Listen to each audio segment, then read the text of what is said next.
আসসালামু আলাইকুম। বাংলাদেশ চা বোর্ডের নিম্নবর্ণিত 13টি পদের ক্যাটাগরিতে নিয়োগ বিজ্ঞপ্তি প্রকাশিত হয়েছিল, যেটিতে অষ্টম শ্রেণী থেকে শুরু করে বিভিন্ন ধরনের শিক্ষাগত যোগ্যতায় বাংলাদেশের সকল জেলা থেকে পুরুষ মহিলা উভয় প্রার্থী আবেদনটি করতে পারবে। নিয়োগের উপরের অংশ লক্ষ্য করুন, লেখা রয়েছে বাংলাদেশ চা বোর্ড এবং বাংলাদেশ চা বোর্ড নিয়ন্ত্রণাধীন বাংলাদেশ চা গবেষণা ইনস্টিটিউট ও প্রকল্প উন্নয়ন ইউনিটের নিম্নবর্ণিত পদে অস্থায়ী ভিত্তিতে নিয়োগের জন্য যোগ্য এবং প্রকৃত বাংলাদেশের নাগরিকের নিকট হতে অনলাইনে দরখাস্তের আহ্বান করেছে।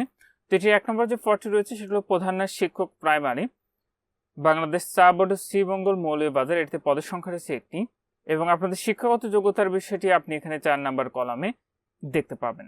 2 নম্বর পদটি রয়েছে খামার ও গুদাম সহকারী, বাংলাদেশ চা বোর্ড শ্রীমঙ্গল মৌলভীবাজার। পদের সংখ্যা রয়েছে একটি। 3 নম্বরটি রয়েছে পেশ ইমাম, বাংলাদেশ চা বোর্ড শ্রীমঙ্গল মৌলভীবাজারের জন্য। পদের সংখ্যা রয়েছে একটি। 4 নম্বরটি রয়েছে অফিস সহকারী কাম কম্পিউটার অপারেটর। এটি বাংলাদেশ চা বোর্ড প্রধান কার্যালয় চট্টগ্রাম ও বিটিআরআই এবং পিডিইউ শ্রীমঙ্গল মৌলভীবাজার। এটিতে পদের সংখ্যা রয়েছে 15টি। 5 নম্বরটি রয়েছে সহকারী শিক্ষক শরীর চর্চা। এটি বাংলাদেশ চা বোর্ড শ্রীমঙ্গল মৌলভীবাজারের। পদের সংখ্যা রয়েছে একটি। 6 নম্বরটি রয়েছে জেনারেটর অপারেটর, বাংলাদেশ চা বোর্ড শ্রীমঙ্গল মৌলভীবাজার। পদের সংখ্যা রয়েছে 2টি। 7 নম্বরটি রয়েছে গাড়ি চালক, বাংলাদেশ চা বোর্ড শ্রীমঙ্গল মৌলভীবাজার। পদের সংখ্যা রয়েছে 2টি। 8 নম্বরটি রয়েছে কুক, বাংলাদেশ চা বোর্ড প্রধান কার্যালয় চট্টগ্রাম। পদের সংখ্যা রয়েছে একটি। 9 নম্বরটি রয়েছে দপ্তরি, বাংলাদেশ চা বোর্ড শ্রীমঙ্গল মৌলভীবাজার। পদের সংখ্যা রয়েছে একটি। 10 নম্বরটি রয়েছে গবেষণাগার সহকারী, বাংলাদেশ চা বোর্ড শ্রীমঙ্গল মৌলভীবাজার। পদের সংখ্যা রয়েছে একটি। 11 নম্বরটি রয়েছে অফিস সহায়ক, বাংলাদেশ চা বোর্ড প্রধান কার্যালয় চট্টগ্রাম ও বিটিআরআই এবং পিডিইউ শ্রীমঙ্গল মৌলভীবাজার। পদের সংখ্যা রয়েছে 6টি। 12 নম্বরটি রয়েছে চেইনম্যান, বাংলাদেশের চা বোর্ড শ্রীমঙ্গল মৌলভীবাজার। পদের সংখ্যা রয়েছে 2টি।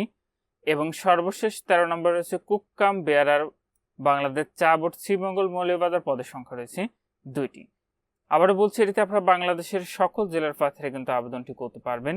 আবেদনের ক্ষেত্রে যে বয়স নির্ধারণ করা হয়েছে সেটি হলো 26শে জুলাই 2026 খ্রিস্টাব্দ তারিখে সর্বনিম্ন 18 বছর এবং সর্বোচ্চ 32 বছরের মধ্যে হতে হবে, তাহলে আবেদনটি করতে পারবেন।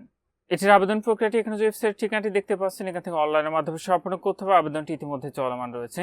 আবেদনটি শেষ হবে 25শে আগস্ট 2026 খ্রিস্টাব্দ তারিখ বিকাল 5টায়। তো যে সকল প্রার্থীরা এখন পর্যন্ত এটির আবেদনটি সম্পন্ন করেন নাই, আপনারা অতি দ্রুত এটির অনলাইন আবেদনটি সম্পন্ন করে নেবেন। এটিতে আবেদনে আপনার যে পরীক্ষার ফিটি নির্ধারণ করা হয়েছিল সেটা 1 থেকে 7 নং কক্ষের পদের জন্য পরীক্ষার ফি লাগবে 112 টাকা এবং 8 থেকে 13 নং কক্ষের পদের জন্য পরীক্ষার ফি লাগবে মাত্র 56 টাকা। ফিটা আপনাকে টেলিটক প্রিপেইড মোবাইল নাম্বার থেকে SMS এর মাধ্যমে পরিশোধ করতে হবে। আর আপনাদের প্রবেশপত্র প্রাপ্তির যে বিষয়টি পরবর্তীতে আপনার মোবাইলে SMS এর মাধ্যমে জানিয়ে দিবে, তখন নির্ধারিত ওয়েবসাইট থেকে আপনি আপনার প্রবেশপত্রটি ডাউনলোড করে নিতে পারবেন।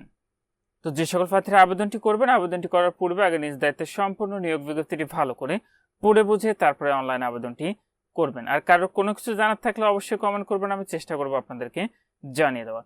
আজকের ভিডিওটি এ পর্যন্ত। ভালো থাকুন, সুস্থ থাকুন, এফআই থাকুন। আল্লাহ হাফেজ।